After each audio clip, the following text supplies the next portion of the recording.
Pues buenas tardes a todas y a todos. Antes de empezar, quisiera recordaros todas las medidas de seguridad que debemos cumplir en estos momentos. Mantendremos todas las distancias de seguridad y las mascarillas en todo momento, ¿vale? Sí quiero que empecemos, antes de nada, con un minuto de silencio en recuerdo de nuestra querida socia, Josefa Gutiérrez, que nos dejó hace unos días, y para todas las personas que hemos perdido con el COVID. Además, también para todas las personas que se han perdido con otras enfermedades. Y por el hijo predilecto de Carmona, Manolín Fernández. Nos levantamos un momentito, ¿vale?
Sí pido, por favor, que apaguen los teléfonos, ¿vale? Para que no tengamos el ruido ni haya interferencia mientras que se está haciendo la conferencia. Muchísimas gracias.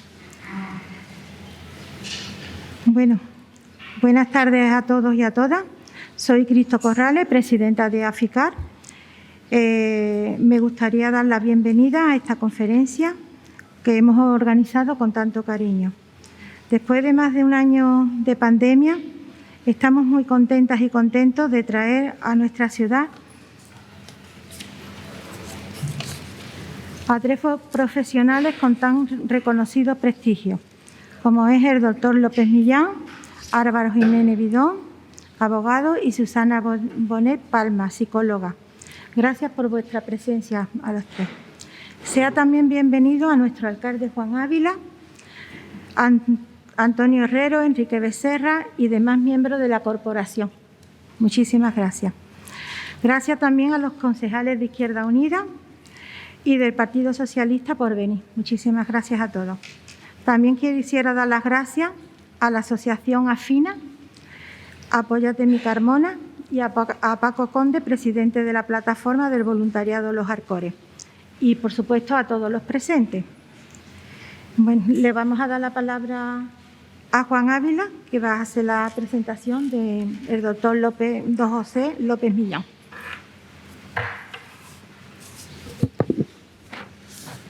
Bien, muy buenas tardes. En primer lugar, pues darle la más cordial bienvenida a todas las personas que nos acompañáis en el día de hoy, y hago extensivo ese agradecimiento pues a las personas que ha nombrado nuestra presidenta, Cristo.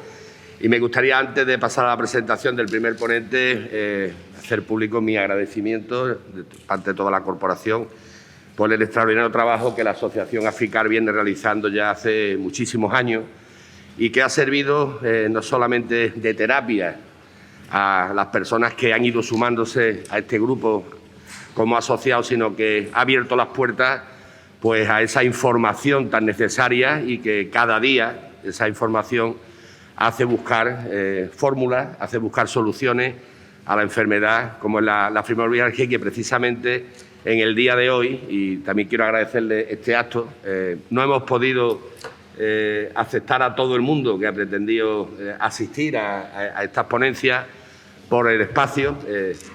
Para otra vez, Cristo, hay que hacerlo en el teatro, sí, o en otro sitio, porque afortunadamente tenemos todos los espacios necesarios, ¿no? Pero bueno, nunca se sabe la afluencia, y bueno, es un éxito que que agradezco porque, bueno, tienes a 3 personas hoy aquí que dentro de lo que es la enfermedad son muy importantes, ¿no? Una es el tratamiento del dolor y del sufrimiento, otro el aspecto jurídico. Ya sabéis que hasta hace muy poquito tiempo la enfermedad no se consideraba invalidante.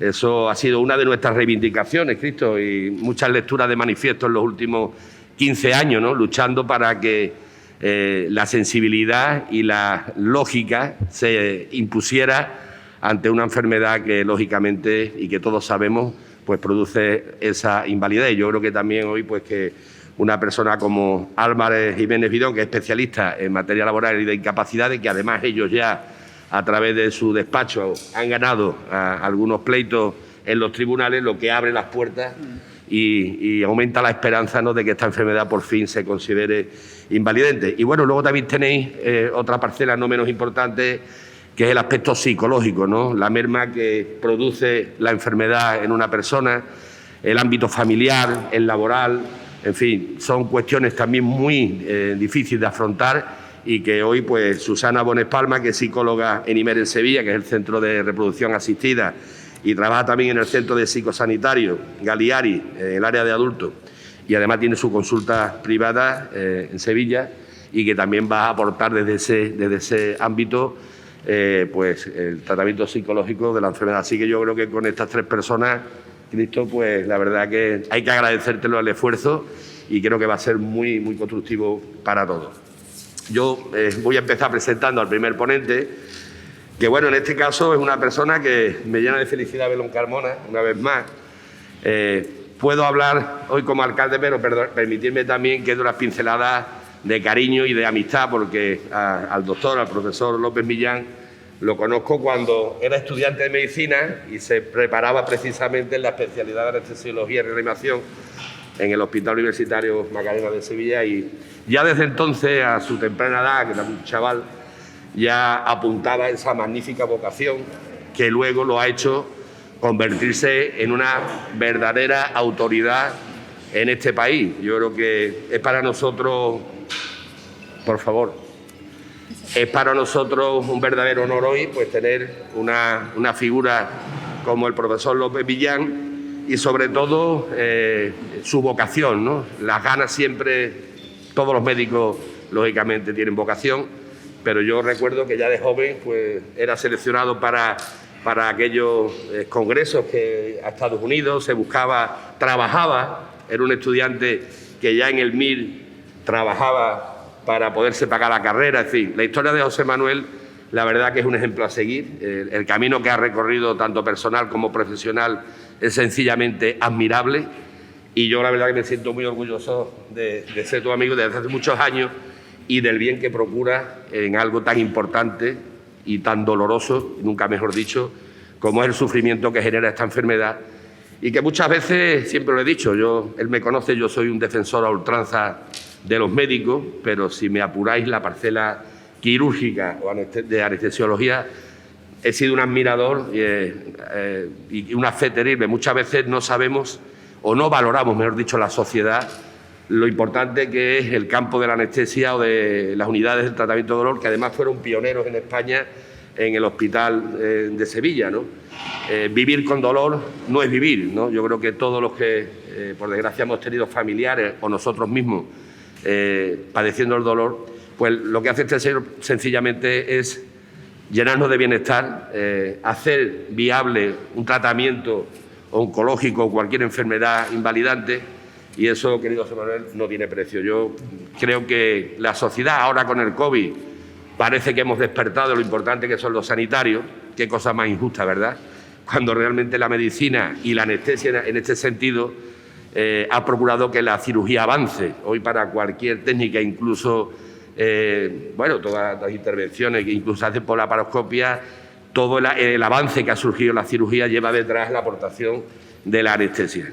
Y no qué decir del tratamiento postoperatorio en el tema del dolor. Hoy es que nos vamos al hospital, nos operamos, al día siguiente estamos en casa y parece que eso es como si no pasara nada. Pues es gracias a personas como José Manuel, que es doctor en medicina por la Universidad de Sevilla, es médico especialista en anestesiología, reanimación y jefe de servicio del mismo Departamento de Tratamiento del Dolor del Hospital Universitario Virgen Macarena de Sevilla. Es director de la Unidad Integral de Estudio y Tratamiento del Dolor del Área Hospitalaria del Virgen Macarena de Sevilla, máster en Tratamiento del Dolor por la Universidad de Salamanca, máster en Fisiopatología del Dolor por la Universidad Autónoma de Barcelona, miembro de asociaciones internacionales, académico correspondiente de la Real Academia de Medicina de Sevilla.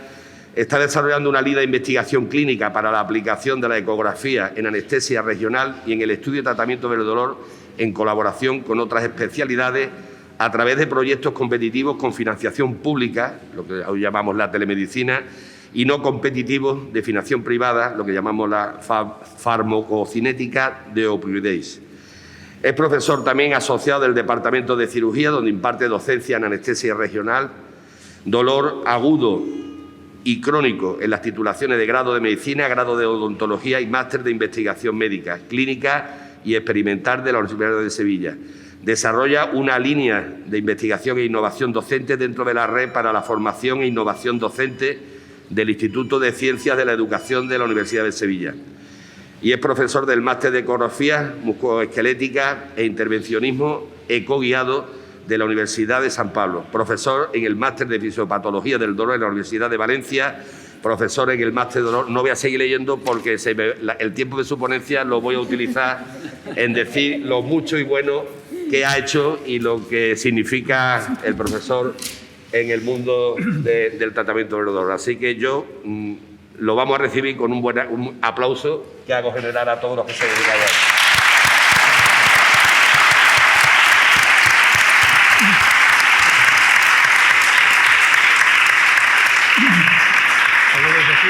Excelentísimo señor alcalde de Carmona, querido amigo Juan Ávila, presidenta de la Asociación AFICAR, Cristo Corrales, compañeros, compañeras, especialmente pacientes, a todos muchas gracias por estar aquí hoy y gracias especialmente a Cristo por la invitación. Para mí es un placer poder compartir presencialmente, además, desde hace mucho tiempo que no celebraba un acto académico presencial, hace más de un año, y la verdad es que se echa de menos la proximidad, sobre todo en un área como es la medicina, que aunque es una ciencia, pero tiene una vertiente humanística fundamental. Y de esto en parte vamos a hablar hoy, de humanismo, porque hablar de fibromialgia es hablar de dolor y también de sufrimiento. Probablemente pocas cosas hay tan humanas como el dolor y el sufrimiento. Y creo que de esto pueden dar cuenta los pacientes y las pacientes que padecen fibromialgia. Yo quiero decir antes de comenzar que lo que voy a expresar es una opinión donde no hay evidencia científica, hay experiencia y hay consenso. Yo voy a dar obviamente una opinión basada en estudios, basada en experiencia, pero no deja de ser una opinión de mi concepción sobre la enfermedad, sobre el dolor en la fibromialgia y sobre todo sobre qué aspectos dificultan el tratamiento del dolor, qué aspectos hacen que los pacientes con fibromialgia sufran tanto a pesar de vivir en un mundo desarrollado, con tantos avances médicos y científicos y con tantas posibilidades de tratamiento como hay hoy en día para todo. Y no deja de llamar la atención. A mí me llama poderosamente la atención esto. Y yo creo que en este enfoque, estas 10 quizás controversias o 10 aspectos que concurren en la fibromialgia, quizás podemos encontrar algunas claves de por qué no avanzamos en el tratamiento e incluso de cómo el paciente puede encontrar alivio más allá de lo que la medicina convencional ofrece hoy en día. Intentaré ajustarme al tiempo de 20 minutos y si algún aspecto queda poco claro en la discusión lo podríamos aclarar. Bueno, la fibromialgia no voy a descubrir nada nuevo para decir que es una enfermedad reumatológica descrita bajo una serie de criterios convencionales en los años 90 en los Estados Unidos, la Asociación Americana de Reumatología. Por lo tanto, nadie duda de que es una enfermedad reumática porque fueron reumatólogos los que la definieron. donde predomina sobre todo el dolor musculoesquelético muy invalidante.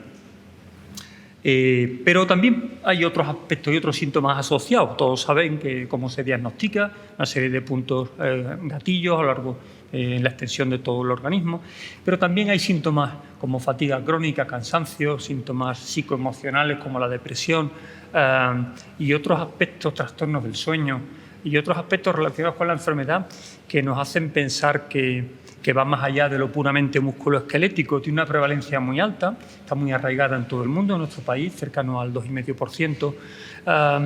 Y esto a mí siempre me llamó particularmente la atención, porque quizás esta sea la primera controversia de la enfermedad. ¿Duele el aparato locomotor o duele el sistema nervioso, ¿no? Y esto es algo por lo que la fibromialgia llega un poco a nuestro campo de trabajo. Inicialmente nosotros no la tratábamos, pero curiosamente, siendo reumatólogos quienes la definen, ahora no son los reumatólogos los que la tratan. El reumatólogo lo diagnostica y los pacientes van luego a otro sitio, generalmente atención primaria, porque nadie se hace cargo del tratamiento, del abordaje integral de la enfermedad. Y esto es un vacío que ha quedado ahí. Luego, primer punto controvertido. ¿Quién trata a estos pacientes? Y el paciente queda un poco en tierra de nadie. Yo siempre digo, cuando un paciente con depresión llora, ¿el problema lo tiene en el ojo o lo tiene en el sistema nervioso? Porque llora el ojo, pero lo está generando un estado de ánimo fatídico, ¿no? Que es el que hace a ese paciente llorar, de sufrimiento, de pena, de desesperanza, lo que sea. Esto ocurre en parte en fibromialgia y es por lo que estoy yo aquí, ¿no? Se buscan las causas, y esto es algo también muy propio de la medicina convencional. ¿Es una enfermedad física o es disfuncional? Todo el mundo puede pensar que si duele el esqueleto, duelen los músculos, tendones, es físico. Pero esto no está del todo claro. Se busca con desazón elementos que confirmen esta tesis, porque esto es parte del trabajo del científico, buscar elementos que nos digan, aquí está, eureka, esta es la causa. Este es el problema. Y encontramos muchos hallazgos que vamos juntando uno detrás de otro y parece que, no dejan de ser hallazgos, pero ninguno de ellos por sí solo es el causante de la enfermedad. De manera que cuando buscamos un tratamiento en base a una causa evidente y visible, no lo encontramos. Otro motivo de controversia, que además al paciente realmente pone en una situación muy incómoda, porque cuando algo no se ve, cuando alguna causa no aparece o cuando algo no existe a ojos del médico, eso quiere decir que lo que el paciente tiene no existe. Y aquí empieza parte del sufrimiento del paciente. Nadie entiende lo que tengo, no sale nada en las pruebas. Mi médico dice que no tengo nada. Bueno, esto es una cuestión también desde mi punto de vista que dificulta el abordaje del paciente. Y en esta búsqueda encontramos, y bueno, hay hallazgos más recientes, pues alteraciones bioquímicas, neurotransmisores, sustancias. Encontramos una alteración que aproxima esta enfermedad cada vez más al sistema nervioso. Parece que en el músculo no hay nada, pero sí parece que en el sistema nervioso hay lesión de fibra fina. ¿Y esto qué quiere decir? Bueno, pues parece ser que el dolor tiene un componente neuropático. Bueno, pues parece que esto ya nos acerca al sistema nervioso. Pues podría ser una enfermedad reumática, pero el origen podría ser muy parecido al de las neuropatías de fibra fina. Esto genera cierta esperanza, pero realmente luego los tratamientos no son muy eficaces. Ya conocíamos las enfermedades de fibra fina, neuropatías por quimioterapia, por radioterapia, neuropatía diabética, son todas enfermedades de fibra fina, trastornos de la sensibilidad a nivel periférico que hacen que el paciente sufra un dolor neuropático, pero realmente los tratamientos no son muy efectivos y el paciente se debate aquí entre lo musculoesquelético y lo neuropático. Y por aquí pues surgen líneas de investigación, surgen trabajos que no acaban de dar con la clave del tratamiento. Como digo, lo acerca al sistema nervioso, pero no lo acerca plenamente, porque el sistema nervioso es algo más que fibra fina, el sistema nervioso es algo más que un neurotransmisor, el sistema nervioso es algo más que una conexión, pero sobre todo el sistema nervioso se encuentra en un paciente y está conectado con otros órganos y sistemas, y ese paciente interpreta y vive la enfermedad de una manera individual. Pues como ocurre con el dolor. Y esto es lo que quizá todavía no acabamos de entender, porque cuando iniciamos el tratamiento con neuromoduladores, fármacos para regular la función del sistema nervioso, intentando encontrar en esto la base, realmente los resultados no son buenos. Y el paciente se encuentra frustrado, desesperanzado, porque cada nuevo intento es un nuevo fracaso. Toleran muy mal la medicación. Son pacientes con una sensibilidad muy especial para desarrollar efectos secundarios, igual que para desarrollar otros cuadros de sufrimiento. Bueno, aquí pongo una lista de los tratamientos que se han ido, entre comillas, digo ensayando, no por ensayo-error, sino porque se han desarrollado ensayos clínicos con nivel de evidencia elevado para ver que realmente ninguno de ellos ha sido efectivo. Los antiinflamatorios, cuando se creía que tenía una base musculoesquelética, y hemos terminado con neuromoduladores y todo tipo de sustancias antidepresivas, antiepilépticas y coanalgésicos, sin un resultado realmente claro.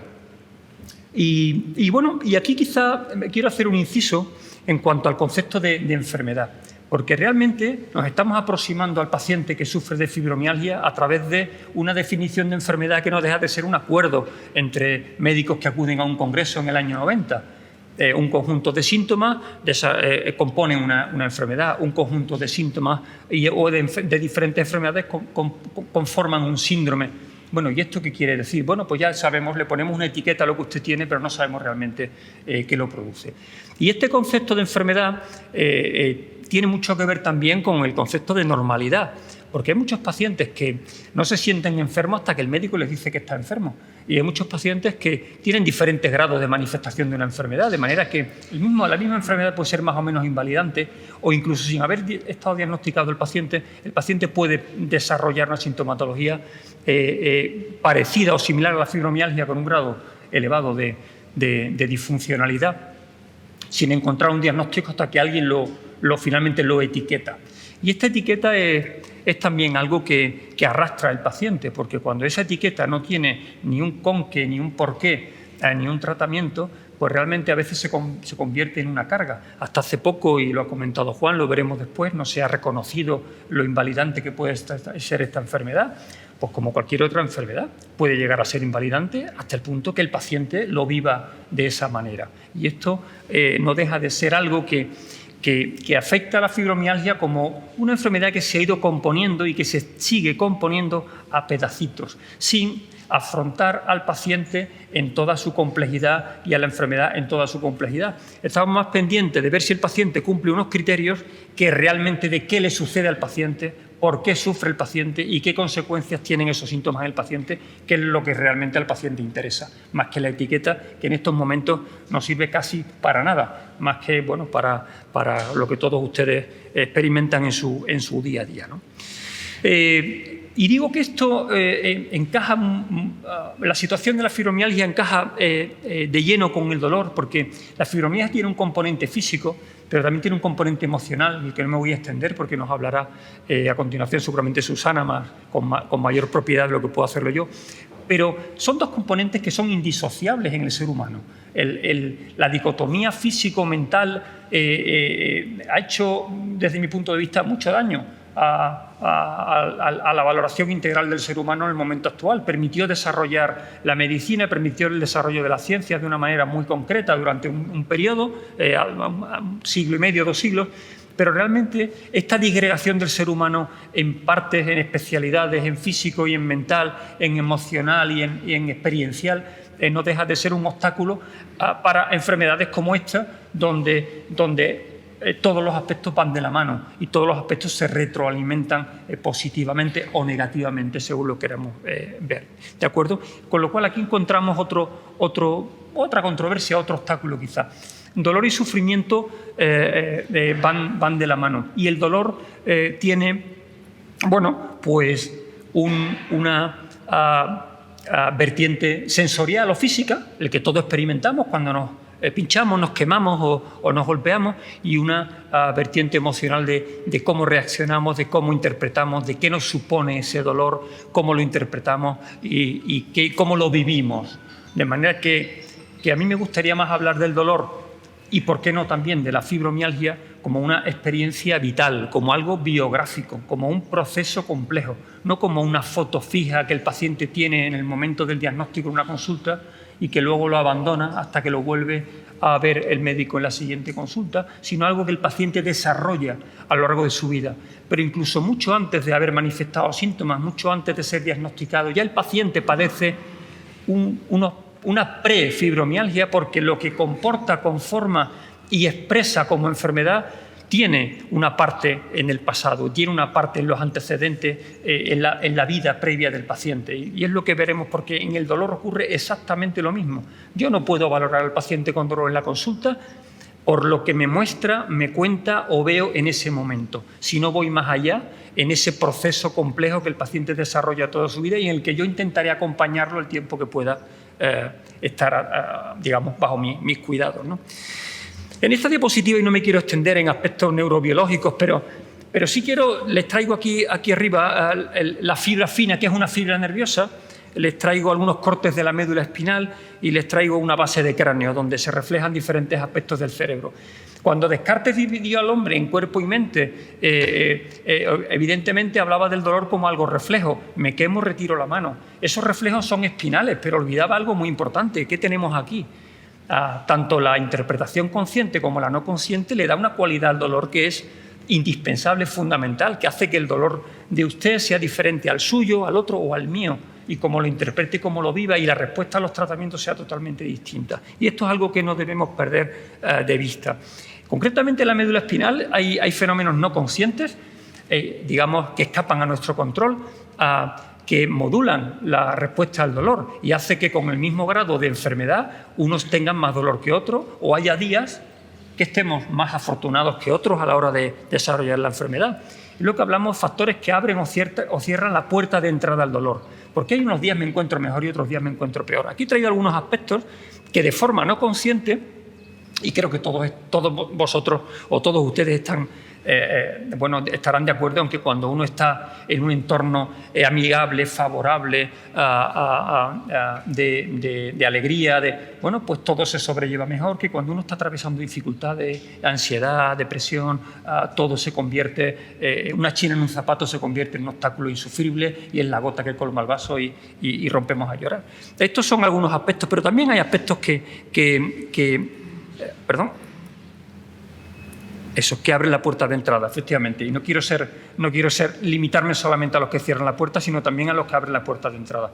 Y estos aspectos se escapan un poco a nuestro control, pero también los podemos modular. De manera que el sistema nervioso es mucho más que un reflejo espinal y es mucho más que una fibra fina en la que ahora los científicos quieren basar la causa de la enfermedad. Puede ser desencadenante, pero hay otros aspectos que hacen que la enfermedad se perpetúe o cobre una mayor o menor dimensión. Esto lo he comentado anteriormente, no me quiero extender más aquí. De manera que la experiencia del dolor realmente es una experiencia compleja. Y compleja porque en ella concurren diferentes áreas, esferas de la vida del paciente, aspectos no solo sociales, cognitivos, sino también aspectos pasados. Ahora se está trabajando mucho en qué ha vivido el paciente, qué aspectos educativos, qué aspectos vivenciales o experienciales están condicionando la experiencia de dolor posterior del paciente, o incluso la posibilidad de desarrollar enfermedades, porque lo neurobiológico se conecta con lo inmunológico, que está ahora muy de moda con todo esto del COVID. De manera que no podemos hablar de la fibromialgia como una afectación de fibra fina, sino como algo mucho más complejo, porque ya el paciente en sí es complejo. Y aquí me quiero parar en otro punto controvertido, dolor o sufrimiento. En este esquema quiero diferenciar algunos aspectos que creo que son interesantes. La nocicepción, la experiencia de dolor, es algo fisiológico, como hacer la digestión. Eso es fisiológico. Ahora, un corte de digestión es patológico. Pues experimentar dolor es fisiológico hasta el punto que nos protege, que evita que nos quememos, que nos hace pedir ayuda cuando me encuentro mal. Y empieza a ser patológico cuando se hace crónico, cuando ya pierde el sentido, cuando es una molestia para el paciente o una carga.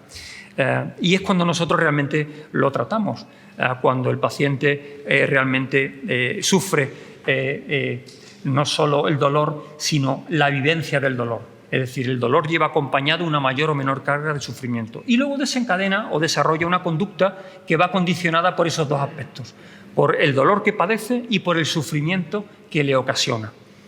Esto es una frase de Buda y que ha acuñado mucha gente, que viene a decir que el dolor es inevitable, porque es algo sensorial que tenemos que sufrir cuando tenemos una agresión, pero que el sufrimiento es opcional. Y esto nos da un poco a entender que la vivencia, la experiencia y la interpretación que hagamos de nuestro dolor depende mucho de nosotros. Pero no digo de nosotros conscientemente, porque nadie quiere sufrir, evidentemente, sino de aspectos inconscientes o subconscientes que, están presentes en nuestra vida, muchas veces pasada. El sufrimiento tiene muchas veces anclaje en el pasado, pero también en el presente o incluso en el futuro. ¿Qué será de mí? ¿Qué será de mi trabajo? ¿Me echarán del trabajo? Esto es dolor y esto es sufrimiento anticipatorio por algo que aún no sabemos si va a ocurrir, pero que se nos hace sufrir. Y estas son cuestiones que no debemos perder de vista. De manera que luego el paciente desarrolla diferentes tipos de comportamiento en base a esto. Otra paradoja.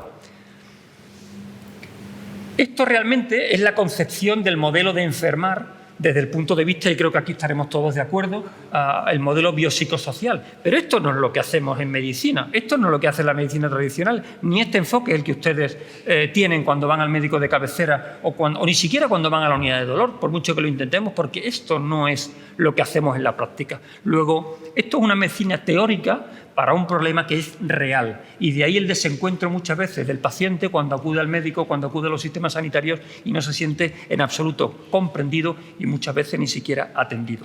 Porque el sistema sanitario está preparado para atender el dolor agudo.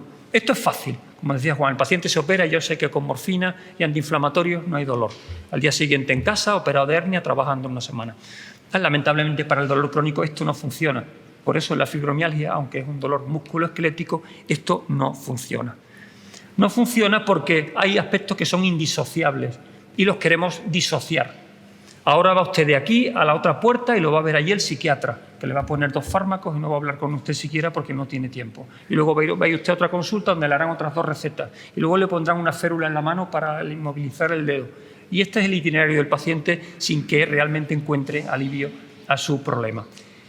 El dolor osteoarticular, cuando hemos pensado que la fibromialgia era osteoarticular, craso error, porque realmente el dolor osteoarticular tiene un tratamiento fácil, directo y sencillo. ¿Por qué la fibromialgia fracasa? Y es por lo que se está un poco intentando abordar este problema de una forma integral, porque los tratamientos tradicionales fracasan.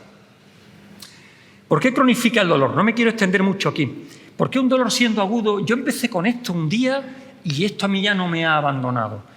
Pues hay factores de sensibilización central. No tiene por qué haberse roto nada, no tiene por qué haber habido ninguna lesión. Se habla de virus, de factores inmunológicos, de enfermedades asociadas, de disgustos, puede que siga, hay un factor desencadenante o puede que no. O el factor desencadenante desaparece y el organismo lo perpetúa.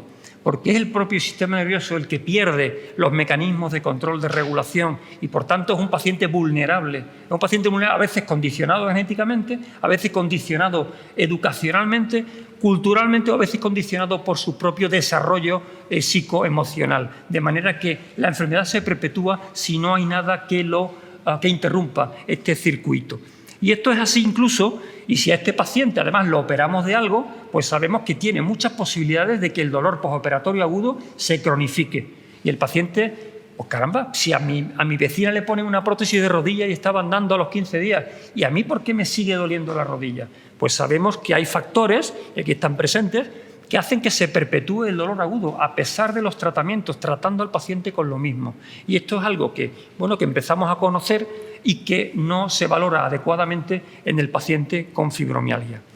Otro aspecto controvertido, las lesiones. Buscamos lesiones y si no encontramos lesiones no hay nada, el paciente se lo está inventando. Sabemos que las lesiones no siempre corresponden ni al dolor ni al sufrimiento. Vemos rodillas como estas, la rodilla que en la radiografía está peor no tiene por qué doler más que la otra. De hecho, hay pacientes que se operan con resonancias normales porque la rodilla les duele. Y después de operar dice, pues sigo igual. Si es que no había nada que operar. No, pero el médico me dijo, voy a mirar a ver la rodilla, a ver si encuentro algo. No había nada.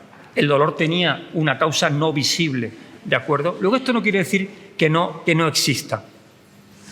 ¿Duele esto o no duele? Bueno, pues a la paciente no le dolía, caminaba todos los días casi 40 kilómetros para ir por agua, por una cántara de agua que traía en la cabeza, en África, y llegaba allí y allí se tumbaba y yo decía, ¿no le duelen a usted los pies? Pero si yo veo pies que están mejores que esto y los pacientes no pueden andar, ¿no? Pues esto es una cuestión muy particular y muy idiosincrásica. Me voy a extender mucho en los cambios cerebrales que se originan por lesiones insignificantes o incluso no visibles. Ahí traigo 3 imágenes de resonancias cerebrales funcionales. Digamos que donde está la mancha de la derecha más extendida es la de un paciente al que le falta una pierna, ¿vale? Al paciente le falta una pierna y el área de captación, el área representada por la pierna en su cerebro está mucho más representada que el paciente del centro, que también le falta una pierna pero no tiene dolor, y el paciente del otro lado de la imagen que tiene las 2 piernas. Es decir, que el paciente al que le falta la pierna tiene una zona representada donde hay mayor representación del área que el paciente no tiene. ¿Cómo puede el paciente tener dolor en una pierna que no tiene? Bueno, pues esto es el dolor. Es decir, que no tenemos por qué ver hallazgos ni buscar hallazgos. El dolor no necesita hallazgos. El dolor es el que el paciente dice que tiene y el sufrimiento como el paciente vive ese dolor.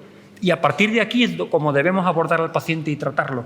Y no perdernos en buscar cuestiones que después, por otra parte, no tienen solución. Bueno, no me voy a extender más en mecanismos, sí quiero hacer algún apunte sobre qué relación tiene el dolor y la atención y cómo podemos ver en pacientes que están metiendo una mano en un baño de agua caliente y en la zona del cerebro que capta la temperatura de la mano, pues se ve mayormente estimulada, mientras que cuando a ese paciente se le ponen unos auriculares y alguna canción que le guste y hace el mismo efecto con la misma temperatura, la representación de la temperatura en el cerebro del paciente es mucho menor. Es decir, bueno, está a la misma temperatura, ¿por qué el paciente experimenta menos calor cuando está escuchando un sonido, por otra parte, agradable? Esto es dolor. Esto es cómo podemos afrontar ciertas situaciones y para esto es para lo que podemos prepararnos y sobre lo que queremos trabajar. Dolor y sugestión. Esto también es algo interesante, sobre todo cuando ustedes van al médico y les preguntan ¿dónde le duele? ¿Cuándo le duele? Bueno, al paciente se le pregunta, al paciente de arriba se le pregunta, dígame, se le somete a un estímulo que es doloroso, dígame la intensidad del dolor de 0 a 10. 0 es ningún dolor y 10 es el peor dolor que haya tenido en su vida. Dígame cuánto le duele esto que le voy a hacer. Y estos mismos pacientes están todos bajo un control de hipnosis. Uno está centrado en cuánto me va a doler lo que me va a hacer y otro está centrado en si es agradable o desagradable. ¿Es agradable o desagradable lo que va a notar? El mismo estímulo, con la misma intensidad de dolor. Fijaros cómo captan distinto. El paciente que está pendiente de la intensidad del dolor experimenta mayor intensidad de dolor que el que está pendiente de la característica, de la cualidad o de si es agradable o desagradable. Y esto ocurre como cuando estamos visualizando una serie de imágenes y nos dicen busca el elemento de color blanco y buscando el elemento de color blanco luego nos preguntan ¿has visto alguno azul? ¿Has visto alguno rojo? Estamos enfocados en el blanco, estamos mirando todo el panorama, lo estamos buscando, pero estamos enfocados en el blanco y nuestro cerebro no va a ver otros colores y si los ve no los va a recordar. Esto es algo que me parece también interesante y que está presente en los pacientes con fibromialgia. La memoria del dolor, porque todo esto es memoria y el dolor es memoria. Tenemos 2 tipos de memoria. La memoria debe ser una memoria útil, una memoria para reconstruir, interpretar, almacenar aquello que es desagradable o no nos sirve y construir el futuro sobre aquello que nos ha servido. Pero realmente esto es un proceso que no hacemos todos o que se escapa a nuestro control. De manera que cuando experimentamos el dolor, experimentamos y revivimos experiencias pasadas y esto hace que la experiencia del dolor se perpetúe si no trabajamos aspectos cognitivos, en este sentido, cuando hablamos de memoria. No digamos de la dimensión social del dolor. Aquí hay asociaciones para compartir, para entenderse, para aliviarse a través del entendimiento, del conocimiento, de la iluminación sobre cómo me siento, de la solidaridad. Somos seres sociales y el dolor tiene un componente social importantísimo, tanto positivo como negativo. Si yo siento a alguno de ustedes en una sala de espera de pacientes que experimentan efectos secundarios con la medicación, ustedes tendrán más posibilidad de desarrollar un efecto secundario con esa medicación que si, por el contrario, lo hacemos con pacientes de éxito donde la medicación se tolera perfectamente. Si leen el prospecto, es más probable que desarrollen los síntomas que si no lo leen. Esto está demostrado, ¿vale? Y esto también tiene que ver con el dolor, con el placebo y el nocebo. Voy a hablar 2 minutos sobre el ejercicio físico que tanto recomiendan. El ejercicio físico está claro que aumenta la resistencia, aumenta la resiliencia, aumenta la motivación, y por lo tanto se recomienda porque mejora las cualidades tanto físicas como humanas. De hecho, los deportistas se lesionan por exceso de trabajo. Es decir, ellos se rompen antes de tener dolor, ellos no paran. Pero esto no es igual en todos los deportistas. Aquí vamos a ver un tipo de deportistas y otros. Y ustedes me van a decir, estos deportistas se caen de la bicicleta, se rompen una muñeca, como le pasó a Indurain en una etapa del Tour hace muchos años, de la Vuelta a España. ¿Se paran y se van a su casa o se suben a la bicicleta y continúan? Aquí ven a Alberto Contador. Estos se suben a la bicicleta. ¿Y estos deportistas que tienen un pinchazo? Messi se ha parado en el centro del campo, ha notado un pinchazo. ¿Se paran o siguen? Pide el cambio, levanta la mano, un pinchazo muscular, no juega más en 15 días, 3 semanas. Dolor. Duele mucho más lo otro, una abrasión por el suelo, por el asfalto. Pero esto es dolor también. Estos son mecanismos para que la experiencia de dolor sea distinta a la de sufrimiento también. ¿Esto duele o no duele? Indudablemente duele, claro que sí. Hay una motivación más allá del dolor y hay una interpretación más allá del dolor y hay un balance positivo, hay una ganancia en todo esto que hace que el paciente en ese momento pues, le resulte, entre comillas, rentable. ¿De acuerdo? Las últimas controversias en cuanto a tratamiento. En cuanto a tratamiento tenemos otra dicotomía. Está claro que es una necesidad, está claro que hay que tratar el dolor porque tiene efectos deleterios, nocivos para el ser humano. No hay que sufrir dolor, no hay que padecer dolor, aunque cierto grado de dolor es inherente al ser humano. Cuando hablamos de dolor, he dicho que tenemos un arsenal impresionante, pero realmente en fibromialgia fracasa todo, porque hacemos un tratamiento del dolor por partes y porque buscamos el tratamiento del dolor sensorial, del componente físico y no del paciente en su totalidad, de la parte integral. De manera que cuando hablamos de tratamientos, y aquí he enumerado una serie de tratamientos, ¿realmente esto es lo que se ofrece cuando uno va a la consulta? ¿O se ofrece una receta, 4 recetas y 4 fármacos en una consulta de 7 minutos? Bueno, pues esto es un poco otra controversia. Dentro de que se podría hacer un abordaje integral y un tratamiento integral, realmente luego lo que ofrecemos es una pequeña parte que no acaba de aliviar ni de paliar ninguno de los síntomas que el paciente tiene o que incluso a veces es intolerado. De métodos alternativos ni hablamos. La medicina convencional, esto es como ciencia ficción. El paciente tiene que buscarlo por su cuenta, empieza un itinerario de ver dónde hace alguien esto, cómo lo hace, con lo cual se vuelve a perder esa continuidad de cuidado y ese abordaje integral del paciente. Y no digamos sobre el autotratamiento. Y aquí quiero reivindicar el papel activo del paciente con fibromialgia, lo que hacen ustedes en las asociaciones, que me parece fundamental. El paciente debe adoptar un rol activo, es fundamental para el tratamiento de este tipo de enfermedades. Y aquí doy algunas claves de aspectos que puede trabajar el paciente y que debe trabajar el paciente, que son aspectos y variables de éxito, mucho más que los tratamientos convencionales que se pueden ofrecer en otro tipo. Claro que para esto el paciente necesita guía, necesita instrucción y necesita seguimiento. Y digo que necesitamos de un papel activo porque cuando el paciente busca tratamiento, en diagnóstico y tratamiento en un médico, se encuentra con esto, que el médico piensa que el médico maneja conceptos absolutos, pero la ciencia tiene una parte de creencia y una parte de evidencia. Y también el paciente aporta su parte de creencia. El paciente tiene una creencia de que le ocurre y esta creencia se encuentra con la creencia del médico, de manera que es muy fácil encontrar o desencontrarse con el sistema sanitario y desencontrarse con el médico cuando uno va allí con su enfermedad. El paciente con fibromialgia sufre desencuentros permanentes porque su creencia y su percepción de enfermedad nada tiene que ver con la creencia y con la ciencia que el médico le puede ofrecer. Y aquí es donde se desarrolla realmente luego el pacto terapéutico y la posibilidad de curación que puede tener el paciente en la relación médico-paciente. Luego, muy importante, el poder de la mente, tanto las creencias que trae el paciente como las que el médico tiene, porque muchos médicos no creen en esta enfermedad, y yo lo digo abiertamente, y no creen en esta enfermedad. Luego, poco puede ofrecer a alguien que no cree en esto, cuando sabemos que el poder de la mente es grande, y nos hablarán de esto. Aspectos relacionados con la comunicación. ¿Cómo le cuento yo a mi médico lo que yo vivo? Muchas veces el paciente tiene problemas de comunicación porque es difícil expresar experiencias y sensaciones tan complejas.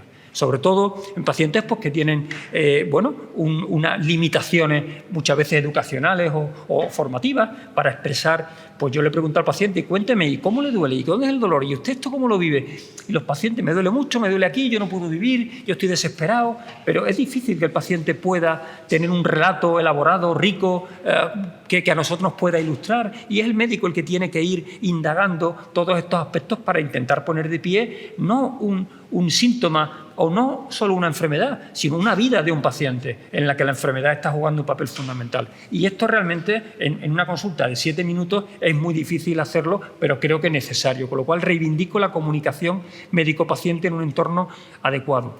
Porque este desencuentro no solo es un desencuentro de creencias, sino también de expectativas. Y vuelvo al tema de la frustración. La frustración aumenta sobre todo el sufrimiento. El paciente se va con el mismo dolor que traía y además hundido en la miseria. Porque el paciente viene con unas expectativas, con unos objetivos, y el médico tiene unos objetivos. El médico está allí sentado, yo sé lo que le tengo que hacer al que entre por la puerta, traiga lo que traiga, que es preguntarle por esto y ponerle esto. Y no me planteo nada más, cuando realmente deberíamos enfrentarnos al paciente de una forma abierta. A ver, ¿qué me cuenta? Cuénteme, ¿qué le ocurre? ¿En qué puedo ayudarle? Y el paciente, y vemos el paciente realmente qué espera de la consulta, qué espera de nosotros. Y satisfacer eso que espera, satisfacer esas expectativas, es satisfacer al paciente, que se puede ir con el mismo dolor que traía, pero satisfecho en vez de frustrado. Y esto es clave para el abordaje de enfermedades disfuncionales como es la fibromialgia. Esto es clave, a lo mejor no lo es tanto para un traumatólogo. Si traigo el hueso roto, lo que quiero es que me lo ponga recto, 4 clavos y a casa, pero no en este tipo de situaciones. Con lo cual, no deja de haber otro problema de desencuentro. Alivio del dolor o satisfacción, ¿qué es más importante? Bueno, pues estos son aspectos que valoramos muchas veces los médicos y yo he ido haciendo mi recorrido a lo largo de estos años, como ha relatado Juan, y dándome cuenta de que realmente debemos estar al servicio del paciente y no intentando que el paciente encaje en un patrón que hemos diseñado por consenso y que a lo mejor el paciente no encaja al 100%, pero eso no quiere decir que el paciente no podamos ayudarle. Y esto es un poco el gran problema que tiene, uno de los problemas que tiene la fibromialgia. Porque realmente sabemos que hay predictores de satisfacción. Cuando se hace esto, el paciente se encuentra más satisfecho que cuando no se hace, con independencia de si el medicamento que le hemos puesto alivia más o alivia menos. En definitiva, estamos hablando de que dolor no es nocicepción es natural, dolor tiene una función protectora hasta que deja de tenerlo, por lo tanto hay que tratarlo de forma exhaustiva, pero también de forma integral, porque dolor no es sufrimiento y el paciente trae las dos cosas. Hay factores, hay aspectos psicoemocionales, vivenciales, experienciales que condicionan la experiencia de dolor, y en una enfermedad como la fibromialgia, donde el dolor es el síntoma principal y el más invalidante, qué duda cabe que el abordaje lo más amplio posible del síntoma, del síndrome y del paciente, pues es la única manera de que el paciente se sienta atendido, satisfecho y con una orientación hacia dónde encaminarse. Siempre hemos pensado que entendiendo lo que nos sucede es el primer paso para aceptarlo y a continuación para superarlo. Y por eso mi objetivo en este tipo de charlas es sobre todo hacer entender eso que cuesta tanto trabajo muchas veces al paciente entender qué me pasa, pero también a los sanitarios, y estas charlas también las doy para sanitarios y hago formación para que entiendan mis compañeros qué sucede en un paciente cuando viene con fibromialgia diciendo no puedo vivir. Y esto es lo que yo quería traerles aquí, espero que les resulte de ayuda. Muchas gracias.